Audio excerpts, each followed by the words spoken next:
Hey guys, I hope you enjoyed the final edit. My name is Oleg Nikitin and you're watching No Limits On channel from Russia with Love. And today I'll show you how to achieve those crazy looking aquarium photos and videos at home. Let's go. First of all, you'll need an aquarium. I chose 30-liter glass rectangular aquarium, and you'd better pick with a transparent bottom for future underneath shots, and it costs around $15. Now let's talk about the lighting. For your video setup, you'll need at least 3 lights. From one side there was Godox VL150 with a reflector dish. It's the most powerful light and it was set to 100%. On the other side we had a new coming light, I'll be making review of it. It's a Colbor CL100 bicolor light with a reflector dish as well at 5600 Kelvin.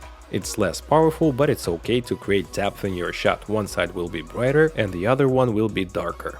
And for the top light I used Aperture 60D with a hotspot reflector, and it's exactly what I needed for a top light, just to create a little kicker light behind the object in the aquarium. For the background we tried the KMTV LED panel with 600 little LEDs, but it did almost nothing, so you need something very powerful to make the background look brighter, or you can place a matte transparent whiteboard behind the aquarium and light it up with a light behind and put it much closer to it, for instance directly behind, as we did in my previous food porn video. I'll leave a link down below. And you can always add some color gels to make the background more colorful. Of course, if we were shooting stills only, we would use flashes as well, but we were shooting both photos and videos simultaneously, so we used only the constant light. Now let's talk about the camera and settings. I used Sony a7S III in 4K 120 frames per second XAVC-S codec.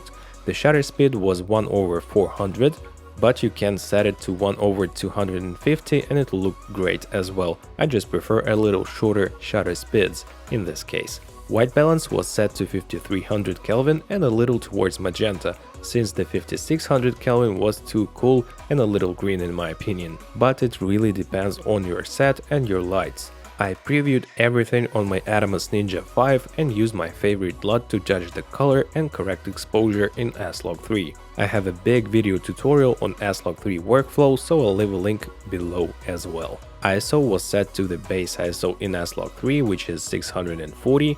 I used the 85mm Zeiss bodies lens because with wider lens it's hard not to take the corners of the aquarium in the frame. And the aperture was set to f11, so I had a deeper plane of focus. 120 FPS may seem not slow enough. Basically it's a 5 times slow motion in 24 FPS timeline. But I chose quality over frames per second, because 240 frames per second in Full HD on the Sony a7S III is really soft and looks like 720p basically. In the ideal world, I would pick a camera with 240 frames per second in real 4K quality, but 120 FPS is enough for me. Also, my wife Katusha did some pictures with Nikon D780 and 85mm f1.8 lens, and we did photos and videos at the same time.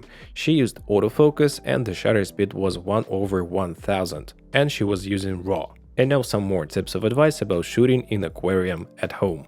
First, be ready to change the water in the aquarium every 3 or 4 takes, or even maybe every take for better results. Always wait till the bubbles go completely up and remove some bubbles on the walls with a credit card, the one you don't use for payments of course, otherwise it's gonna look like an outer space. I also prefer to set manual focus in the middle of aquarium before shooting. Anything goes, but I used this potato masher for it. And now tips on how to throw different products. Lighter products like nuts can be just thrown with more strength, so they go deeper before they go back up. With coffee beans, it's better to add those into a cup of water and dump it all together. And when using acrylic paint, we try to put it in with a medical syringe, but it produces some artifacts, so I'd prefer to dump it straight out of a can itself, like we did last time during the comparison of the Zcam E2 and Sony a7S III.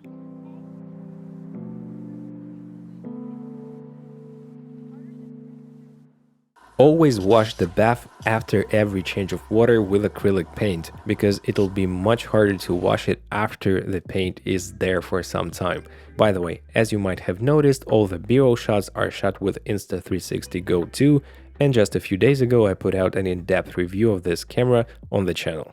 In post, my wife edited the colors and removed unwanted bubbles in Photoshop. And here are some photos before and after. And in terms of video, I just color graded my S-Log3 video, slowed it down to 20%, and then cut everything to the beat of the music.